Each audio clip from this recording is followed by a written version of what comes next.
స్త్రీశక్తిలాగా పొగిడారు. అలా పొగిడినప్పుడు మనం ఎంత హ్యాపీగా ఫీల్ అవ్వాలి.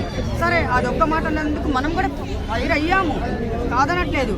సారీ చెప్పాడు, కానీ అంతకుముందు అమ్మవార్లతో పోల్చాడు ఆయన. మరి నీ పేరు ఎత్తాడా, నీ ఊరు ఎత్తాడా, నీ డ్రెస్సుల గురించి ఏమమ్మా అనసూయ, శివాజీ గారు ఏమమ్మా అనసూయ నువ్వు చిన్న చిన్న బట్టలు వేసుకున్నావు, ఏంటి నీ బట్టలు అని చెప్పేసి నిన్ను క్వశ్చన్ వేశాడా? లేదు కదా. నువ్వు మూసుకొని ఉండు. అన్వేష్ గారు నీకు ఏం చూపిస్తున్నాడో, ఏం ఎక్స్ప్లెయిన్ చేసి చూపిస్తున్నాడో, గరికపాటి గారిని ఎన్ని బూతులు మాట్లాడారో, మన ఆయన అది దేవుళ్ళ గురించి అంత మంచిగా మాట్లాడే మనిషిని ఏం మాట్లాడాడు? ప్రతి ఒక్కరు చూసిందే వీడియోస్. ఆడపిల్లగా నేనేం చెప్పకూడదు, కానీ మళ్ళీ అక్కడ ఏం చేశాడు? మళ్ళీ రెండో వీడియో ఏం పెట్టాడు వాడు? అంటే ఆడదాని గురించి అంత నీచంగా మాట్లాడతాడా వాడు? దారుణం కాదు. మరి నీ నోరు ఏమైపోయింది? పుచ్చకాయ ఏదో తీసి అది కూడా వరస్ట్గా బిహేవ్ చేశాడు. పుచ్చకాయ పెట్టేసి పెట్టేసి దాని ముందు గణేష్ బొమ్మ పెట్టాడు. ఎంత తప్పు, ఎంత దారుణం. ఇవన్నీ సుబ్రహ్మణ్య స్వామి కళ్ళేకొచ్చి చెప్పినారు అన్నప్పుడు నువ్వు ఉండండి. సీతమ్మ అన్నప్పుడు, ద్రౌపది అన్నప్పుడు నీ నోరు లేలేదా? అందరి నోళ్ళు పడిపోయినాయా? మీ నోట్లో పురుగులు పడ, మీరు నోరు ఇప్పండి. దేవుళ్ళ గురించి, అమ్మవార్ల గురించి ఎవరు కళ్ళకు వచ్చి చెప్పారు? ఇలాంటి బూతులు మాట్లాడమని. నా కొడుకుని తీసుకొని రావాలి ముందు. తెలంగాణ మరి అనసూయ ఎందుకు స్పందించలేదు అంతలా వరుసగా మాట్లాడినప్పుడు? మరి స్పందిస్తుంది అదే కదా, ఎందుకంటే ఆ అనసూయని ముందు పెట్టి ఎక్స్ప్లెయిన్ చేసింటున్నాడు పాపం. అందుకే స్పందించట్లేదు. నాకు ఇంకా చూడండి, ఇదన్నీ నాకు ప్రతి ఒక్కరు ఆడపిల్ల ఎవరు చూసినా కానీ దీని గురించే మాట్లాడుకుంటున్నారు చాలా దారుణంగా. ఆమె మనిషి ఆడదా అని చెప్పేసి ఇద్దరు అమ్మవార్ల పేర్లు ఎత్తాడు అక్కడ. సీతమ్మ తల్లి అంటే ఎంత, రాముల వారి భార్య, శ్రీరామనవమి అంటే ఎంత. నేను ఒక ముస్లిం అమ్మాయిని, దేవుళ్ళు అంటే నాకు ఎంత భక్తి.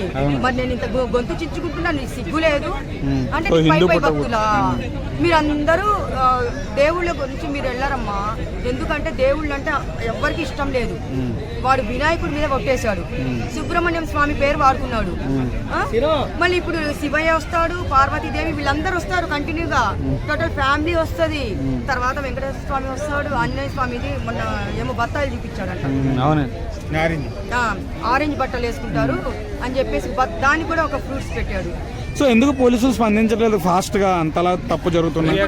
పోలీసులు తొందరగా స్పందించి వాడిని అక్కడి నుంచి పట్టుకొని రావాలి. పట్టుకొని వచ్చి ఇలాంటి మాటలు ప్రపంచంలో ఎవ్వరు ఇలాంటి గలీజ్ మాటలు, ఇలాంటి గలీజ్ వీడియోలు ఎవ్వరు పెట్టలేదు. చూసారా? తెలుసు కదా అందరికి, పెట్టలేదు. అలాంటి వాడిని తీసుకొని వచ్చి మన పోలీస్ డిపార్ట్మెంట్, తెలంగాణ గవర్నమెంట్ కానీ పోలీస్ డిపార్ట్మెంట్ కానీ తీసుకొని వచ్చి ఫాస్ట్ గా స్పందించి వాడిని తీసుకొని వచ్చి 3rd డిగ్రీ అనేది ఎలా ఉంటుందంటే అలా ఇవ్వాలి వాడికి. అప్పుడు ఏంటంటే రవి, ఐబొమ్మ రవి క్లియర్ చెప్పరు. ఐబొమ్మ రవిని ఏం చేయలేకపోయారు. ఇతను ఏం చేస్తారని అంటున్నాడు అతను. ఐబొమ్మ రవిని చాలా మంది ఐబొమ్మ రవిని సపోర్ట్ చేశారు కదా. ఎందుకు సపోర్ట్ చేశారు? మా దేవుడు అని చెప్పారు ఇక్కడ. నాకు తెలియదు ఆయన గురించి, ఎందుకంటే ఆయన పేదవాళ్ళకి ఇంట్లో కూర్చొని సినిమాలు అనేది ఐబొమ్మ రవి టికెట్లు ఎక్కువ రేట్లు అని చెప్పేసి వాళ్ళు కొంతమంది బాగుపడ్డారని అన్నాడు. వాళ్ళు కొంతమంది బాగుపడ్డారు, వాళ్ళు మా గుండెల్లో దేవుడు అని చెప్పేసి ప్రతి ఒక్కరు సపోర్ట్ ఎట్లా సపోర్ట్ చేశారో ఐబొమ్మ రవిని కూడా అట్లనే సపోర్ట్ చేశారంట. కానీ ఆయన ఎవరో కూడా నాకు తెలియదు, దాని టాపిక్ కూడా నాకు తెలియదు. తెలిసిందే 2 విషయాలు అంతే నాకు తెలిసింది. మనం మాట్లాడుకోవాల్సింది అన్వేష్ గురించి. చేసుకున్నట్టు చేశాడు, మహానుభావుడు అని చెప్పేసి ఆయన ఫుల్ సపోర్ట్ ఫాలోయింగ్ కొంతమంది చేశారు. చేసిన దాన్ని బట్టి ఎవరి వైపు సపోర్ట్ ఉంటుందో వాళ్ళకే ఉంటది. సో అతనైనా కొంతమంది ఇది చేశాడు, కానీ ఇతను హిందువుల మీద, లేడీస్ మీద వల్గర్గా మాట్లాడాడు కాబట్టి అవినాష్ ఇది వరస్ట్ ఫెలో. దాని గురించి ఎత్తండి. ఐబొమ్మ రవి రాకూడదు. అవినాష్ ఇంపార్టెంట్. ఇప్పుడు అన్వేష్ అక్కడుండి మాట్లాడడం కాదు. మీకు ఇంకో విషయం తెలియదు ఏంటి? నా నాలుక మీద మచ్చలున్నాయి, నేను తప్పు మాట్లాడితే నేను రక్తం కట్టి చచ్చిపోతా, లేదంటే మీరందరు చచ్చిపోతారు కొత్త సంవత్సరంలో అన్నాడు. మనం అందరం బతికే ఉన్నామే, సావలేదు కదా ఎవ్వరు. ఇప్పుడు మనం ఒక పని చేయాలి. ఏంటో తెలుసా? ఒక ఏమంటారు, డూప్లికేట్ బ్లడ్ తెచ్చుకొని ఒక వీడియో పెట్టుకోవాలి, కక్కి చచ్చిపోయినట్టు. అది వాడు అక్కడి వరకు చూడాలి, వాడు మళ్ళీ ఇంకో వీడియో పెడతాడు. చూసారా నిజం జరిగింది? చూసారా నేను గణేష్ మీద ఒట్టేశాను, నేను సుబ్రహ్మణ్యం స్వామి మీద ఒట్టేశాను చూసారా అని ఒక 5 మంది అదేంటి బ్లడ్ యాక్టింగ్ చేసేసి ఒక 5 మంది ఇదే పార్క్ దగ్గర ఒక వీడియో పెడదాము. నా కొడుకు చూసారా ఇప్పటికన్నా నా జోలికి రావద్దండి అని చెప్పేసి ఇంకా బూతులు మాట్లాడే ఛాన్స్ ఉంటది భయపడి. ఎందుకంటే నాలుగు మీద మచ్చలు అంటాయో, మామూలు మచ్చలు కాదు, ఫుల్ మచ్చలు. రేపటి నుంచి అది నకిలీ బ్లడ్ తెచ్చుకొని ఇక్కడ ఎక్స్ప్లెయిన్ చేసి మీరందరూ రండి, అది తీసుకొని నోట్లో వేసుకొని ఇక్కడే పడి చచ్చినట్టు ఒక వీడియో పెట్టేసేయండి, మీరు లైవ్ తీసుకొని వీడియో పెట్టేసేయండి. వాడు ఏం చేస్తాడో తెలుసా, ఛాలెంజ్ విసురుతాడు నిజం జరిగిందని. నా కొడుక్కి అలాగే ఒక వీడియో పెడితే ఇప్పుడు ఎంత రెచ్చిపోవడానికి ఛాన్స్ ఉంటుందో తెలుసా, మామూలుగా ఉండదు. అప్పుడు మనము భయపడుతున్నట్టు నటించి వాడిని పోయి ఇక్కడ పట్టుకొని రావాలి అలాగా, ఎందుకంటే ఇంకా రెచ్చిపోతాడు. ఇప్పుడు అనసూయ బయట బట్టలు ఇప్పుకొని తిరగచ్చు, ఒక సినిమాలో మాత్రం సామాన్య కనబడి సినిమాలో వీడియో చేస్తే దానికి ఏం చేయమంటారు? మామూలుగా సమాజంలో లేడీస్ ఇలా కాస్ట్యూమ్ వేసుకుని తిరగకూడదు, సినిమాల్లో మాత్రం సామాన్య కనబడే కాస్ట్యూమ్ ఉంటే దానికి ఏమంటారు? ఇప్పుడు సినిమాలు వేరు, కాస్ట్యూమ్ డిజైన్ సినిమా అనేది కొంచెం జనాలు చూస్తారు తప్ప వాళ్ళు చూసుకోరు. అయితే ఇప్పుడు సినిమాలు అనేది సినిమాలో డైరెక్టర్, ప్రొడ్యూసర్, కాస్ట్యూమ్ డిజైనర్, సంగీతం దర్శకుడు వీళ్ళంతా సపరేట్ ఉంటది. వాళ్ళు చేసి తప్పు లేదు, ఇప్పుడు వాళ్ళు చేసి తప్పు లేదని అనట్లేదు, వాళ్ళు అక్కడ వరకు చేస్తారు. సినిమాలు వాళ్ళ ఇష్టము, ఏమన్నా పాట సినిమా పాటే కదా. అనసూయ సినిమా, శివాజీ సినిమా కూడా కదా, వాళ్ళు సినిమాలే కదా. సినిమాలో కాదా చెప్పండి, మీ సినిమాలో వీడియోస్ పెడుతుందా చెప్పండి ఒక మాట.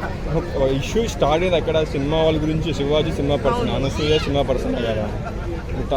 శివాజీ ఏమన్నాడు, సామాన్యులనే అన్నాడు. సామాన్యుల వరకు అంటే మళ్ళీ సాగదీయకూడదు దాన్ని.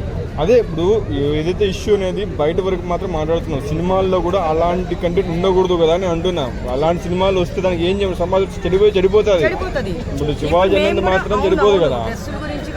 మేమేమనట్లేదు, నేనేమంటున్నాను, ఆమె సినిమాలో కాదు రియల్ గా కూడా ఆమె డ్రెస్ సెన్స్ ఎట్లుంటుందో తెలుసా కదా, మీరు చూడలేదా? ఇన్స్టాలో మళ్ళీ పోస్టులు చేస్తుంది, ఫేస్బుక్లో అంట, మళ్ళీ యూట్యూబ్ ఛానల్లో ఆమె ఒక్కొక్కటి పెడుతుంది. అవన్నీ సినిమాలా? ఎక్కడెక్కడికో వాళ్ళ కొడుకే చెప్పాడు కదా, మమ్మీ నువ్వు ఇలాంటి చిన్న బట్టలు వేసుకోవద్దని కన్న కొడుకే చెప్పాడు. చెప్పినప్పుడు ఒక తల్లి, ఇప్పుడు ఆ పిల్లలు ఇద్దరు స్కూల్కి పోతారు, ఏంద్రా మీ అమ్మ ఇట్లా భర్త ఎందుకు చేసుకున్నట్టే ఆ పిల్లలు మనసు ఎంత బాధపడుతుంది. సినిమా అనేది కాస్ట్యూమ్స్ డిజైనర్స్ వాళ్ళు ఇస్తారు, వాళ్ళ ఇష్టం, ఎట్లన్నా తగలబడనివ్వండి, ఎట్లన్నా సావనివ్వండి.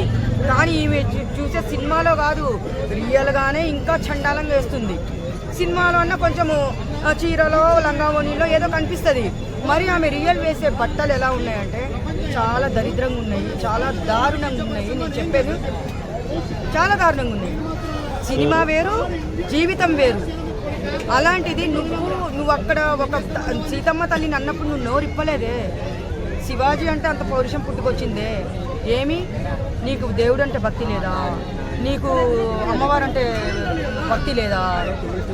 దేవుడి మీద భక్తి ఉంది కాబట్టి ఆయన రామాయణం, భారతం గురించి వీడియోస్ చేసి కూడా సమాజం మంచి జరగాలని చెప్పాడంట కదా. రామాయణము, మహాభారతం ఇట్లా ఇప్పుడున్న జనరేషన్ పిల్లలు చూడాలి. లవకుశ సినిమా చూడమని చెప్పండి, అప్పుడు మహాభారతం పాత సినిమా చూడమని చెప్పండి. ఆ సినిమా చూసినంతసేపు మనం నిజంగా మనం అక్కడ ఉన్నామా అనిపిస్తుంది. ఎన్టీ రామారావు గారు, అంజలి గారు సినిమా ఎంత బాగుంది అందరికి తెలిసిందే కదా. మరి అలాంటి సీతమ్మ తల్లినే వారు అన్నప్పుడు ఎలా వదిలిపెడతారు?